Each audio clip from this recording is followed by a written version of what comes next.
Eczema اس کا مختلف جگہوں پر چھوٹے حصوں میں اثر دکھاتا ہے. میں نے بتایا تھا نا, کان کے پیچھے ہے, سر کے اوپر ہے, آنکھوں پر بھی اس کا ایگزیما بڑا سخت ہوتا ہے, اور کوئی دوا پھر کام نہیں آتی جب تک جو اس کا ایگزیما ہے اس میں اس کی ضرورت ہے. بہرحال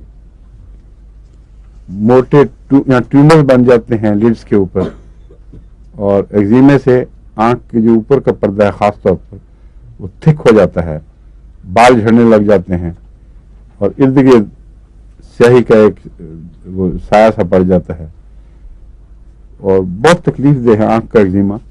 لیکن اور دواؤں میں بھی ہے, اس میں گریفائٹس میں نمایاں ہے زیادہ.